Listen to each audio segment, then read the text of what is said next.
नमस्कार, SBT news में आपका स्वागत है। पेश है 28 अगस्त रविवार सुबह 6:15 बजे राजस्थान की बड़ी खबरें। सबसे पहले नजर डालते हैं आज की हेडलाइंस पर। कोचिंग संस्थानों का पहले होगा सर्वे, नियम विरुद्ध चलते मिले तो कार्रवाई। पूनिया ने छात्र संघ चुनाव नतीजों पर विजयी एबीवीपी प्रत्याशियों को दी बधाई। विकसित हो रहा कोचिंग हब प्रोजेक्ट, पटना और किशनगंज में छापा, कैश गिनने के लिए मशीनें मंगवानी पड़ी। और अब खबरें विस्तार से सुनिए।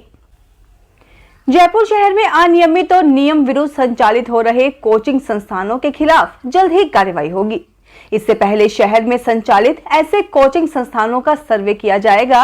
इसे लेकर नगरीय विकास और स्वायत्त शासन मंत्री शांति धारीवाल ने यूडीएच सेक्रेटरी, जेडीसी और एलएसजी सेक्रेटरी को निर्देश जारी किए हैं।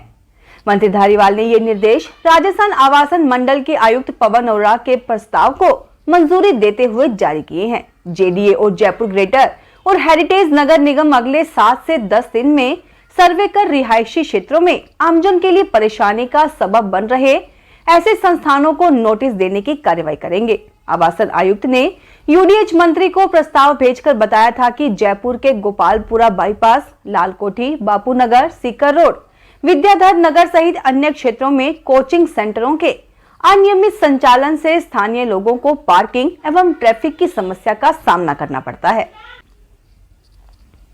राजस्थान में भारतीय जनता पार्टी के प्रदेश अध्यक्ष डॉक्टर सतीश पूनिया ने राज्य के विश्वविद्यालयों और महाविद्यालयों में छात्र संघ चुनाव में अखिल भारतीय विद्यार्थी परिषद के सभी विजयी प्रत्याशियों को हार्दिक बधाई एवं उज्जवल भविष्य की शुभकामनाएं दी। इस अवसर पर डॉक्टर पूनिया ने बयान जारी कर कहा कि राज्य की कांग्रेस सरकार द्वारा आनन फानन ने घोषित किए गए छात्र संघ चुनावों में अधिकांश छात्रों के प्रवेश तत्पश्चात मतदान से वंचित रहे। यही कारण था कि औसतन 50% मतदान का संकेत यही है कि विद्यार्थियों की कोई रुचि नहीं थी। फिर भी पुलिस प्रशासन का दबाव और दमन चक्र चलाया और सरकारी मशीनरी के दबाव में चुनावों को प्रभावित करने की कोशिश की गई। आवासन आयुक्त पवन अरोड़ा ने बताया कि जयपुर के रिहायशी क्षेत्रों में कोचिंग से जुड़ी गतिविधियों के कारण पनप रही इस गंभीर समस्या के स्थायी निराकरण के लिए आवासन मंडल की ओर से जयपुर के प्रताप नगर में 200 फीट चौड़े हल्दी घाटी मार्ग पर कोचिंग हब प्रोजेक्ट विकसित किया जा रहा है। हाउसिंग बोर्ड कोचिंग परिसरों के आवंटन में जयपुर शहर में संचालित कोचिंग इंस्टीट्यूट को प्राथमिकता दे रहा है। पहले चरण में कोचिंग परिसरों का आवंटन किया जा चुका है। अब द्वितीय चरण में 3 ब्लॉक के निर्माण से 100 कोचिंग परिसर और उपलब्ध हो जाएंगे। बिहार में विजिलेंस ने रूरल डेवलपमेंट डिपार्टमेंट के एग्जीक्यूटिव इंजीनियर के ठिकानों से 5 करोड़ से ज्यादा कैश बरामद किया है। इंजीनियर संजय कुमार राय के पटना के 2 और किशनगंज के 3 ठिकानों पर छापेमारी की गई है। पटना के ठिकानों से 1.25 करोड़ कैश तो किशनगंज से 4 करोड़ रुपए मिले हैं। दोनों जगह कैश गिनने के लिए मशीन मंगवाई गई थी। इंजीनियर संजय कुमार राय का घर पटना के वसंत विहार कॉलोनी में है, जबकि तैनाती किशनगंज जिले में है। विजिलेंस की 2 टीमों ने शनिवार सुबह 7 बजे एक साथ पटना और किशनगंज में छापे मारे। वित्त वर्ष 2022-23 के लिए इनकम टैक्स रिटर्न भरने की आखिरी तारीख खत्म हो चुकी है, लेकिन अब भी लेट पेनल्टी के साथ कुछ tax payers income tax return भर रहे हैं। अब तक 1 लाख से ज्यादा लोगों ने ITR-U फॉर्म भरा है, जिससे केंद्र सरकार को अब तक 28 करोड़ रुपए की अतिरिक्त कमाई हो चुकी है। यह आंकड़ा 75 करोड़ को पार कर सकता है। ITR-U नया ITR फॉर्म है, जिसे ITR अपडेट कहा जाता है।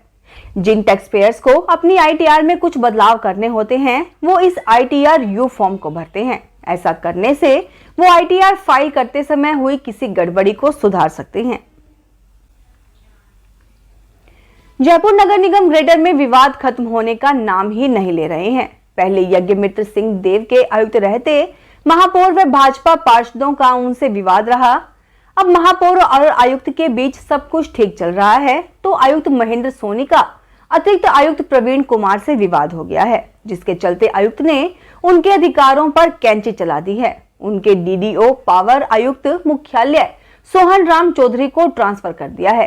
दरअसल भुगतान व अन्य कामों से संबंधित फाइलों को अतिरिक्त आयुक्त फाइल पर नोटिंग कर अटका रहे थे, जिसके चलते बकाया भुगतान लगातार बढ़ रहा था।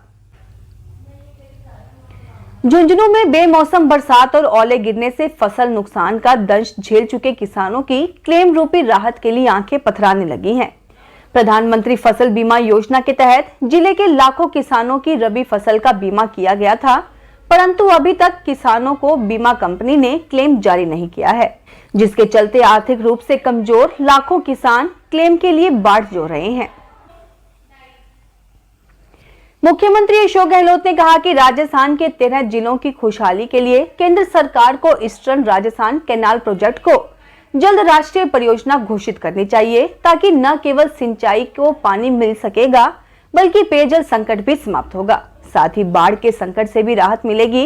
इसके लिए राजस्थान के सभी 25 सांसद को आवाज उठानी चाहिए। देश में 16 राष्ट्रीय परियोजना है, तो क्या राजस्थान में वे एक परियोजना को मंजूर नहीं करा सकते हैं? शनिवार को मुख्यमंत्री अशोक गहलोत ने मंडरायल इलाके के बाढ़ग्रस्त इलाकों का दौरा और मंडरायल में बाढ़ पीड़ितों से संवाद कार्यक्रम में बाढ़ प्रभावित लोगों से वार्ता की। 2 साल से बंद पड़ी पैलेस ऑन व्हील्स ट्रेन एक बार फिर से पटरी पर दौड़ती नजर आएगी। इसके लिए राजस्थान पर्यटन निगम की ओर से तैयारियां पूरी कर ली गई हैं।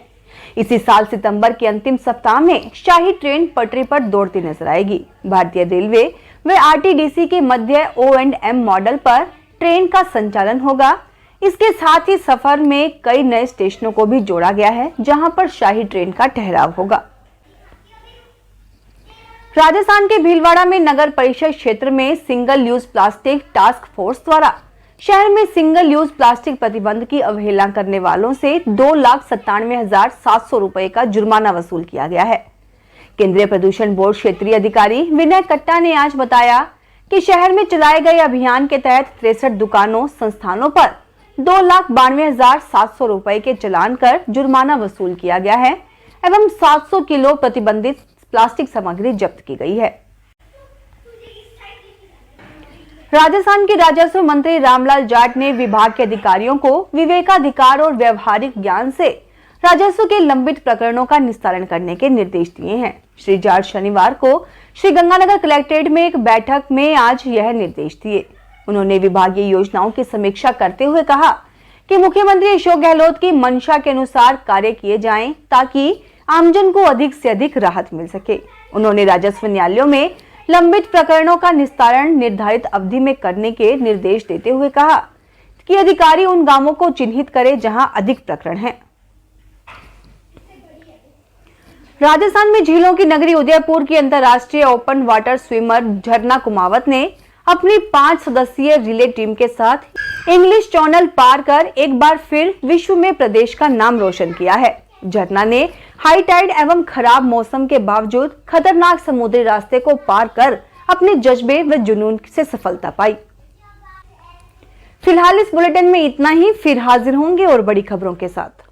अगर आप भी अपने आसपास की छोटी बड़ी और महत्वपूर्ण खबरों से अपडेट रहना चाहते हैं तो सब्सक्राइब कीजिए हमारे चैनल SPT न्यूज को और प्रेस कीजिए बेल आइकन पर।